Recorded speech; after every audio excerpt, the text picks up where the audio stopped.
Well, we are already looking into that, and there are a few, I must say, factors that we have to take into consideration.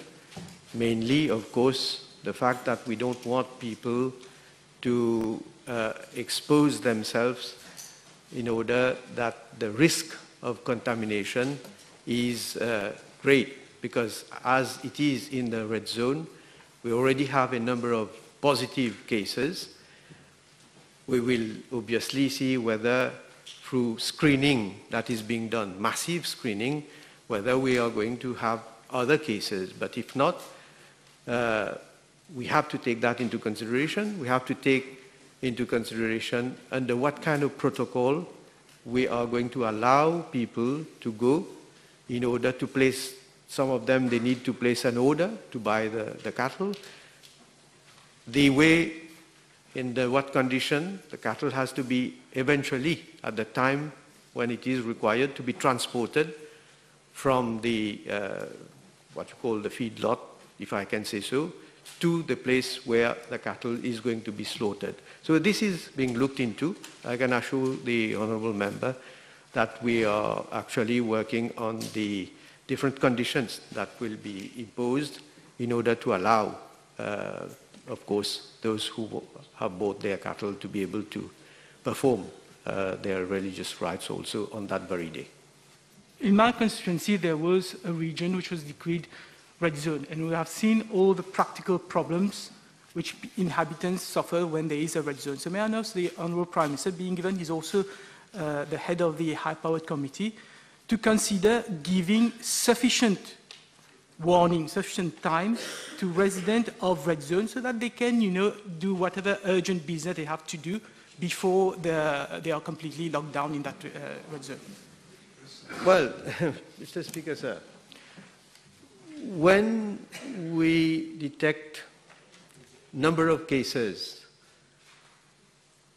of people who are contaminated, and when all the criteria that have been laid down, although they are flexible criteria, warrant that we take a decision to impose a red zone in a region.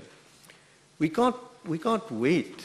We can't allow and give time for the virus to spread any further. And that is the reason why, first of all, we must act immediately, fast. And I see that this object of acting fast is going to be defeated if we then tell people, look, this region now is going to be a red zone in the future, and we give time. Then there is going to be obviously more movement of people, which the very purpose of declaring a red zone is to try to restrict as much as possible movement of people so that the risk also is limited. So that I'm very sorry that we do not see, we do not have the same reasoning, and we differ at least on this issue.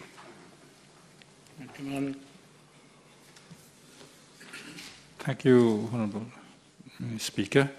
My question already answered by the Prime Minister. I want to thank the Prime Minister for giving due consideration for the consideration of a special work access permit for the transportation of cattle. I said it is being worked out.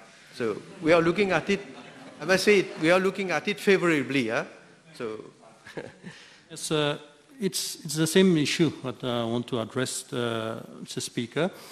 And again, the question is being addressed, and we thank the Prime Minister for his reply, because there are so much apprehension on this issue. My request to the Honourable Prime Minister is that to at least allow 2-3 days on whatever decisions are taken, so that people can take necessary measures and precautions so that to celebrate this festival. So my request to the Prime Minister, if we can communicate this at least 2-3 days before the festival. Thank you. In fact, Mr. Speaker, sir, what we are doing now is to gather all the information with regard to the people who are concerned, so that we can see what arrangement can be made for these people, because I know that, for example, in the red zone of Plaine and Cité Martial, which is also Vallée des Prêtres, yes, which are mainly concerned. So we are getting all the datas with regard to those people, and we are working out as I said, the arrangements that can be made so that it is safe, not only for them, but for everybody else, so that they can get, but I must say that I also appeal to the collaboration, to the cooperation of people, the understanding of people. We can't be doing what has been done in the past, where so many people gather whenever the animal is being brought to a place. And I rely also on the honourable members also to sensitize people in the constituencies so that we take maximum precaution.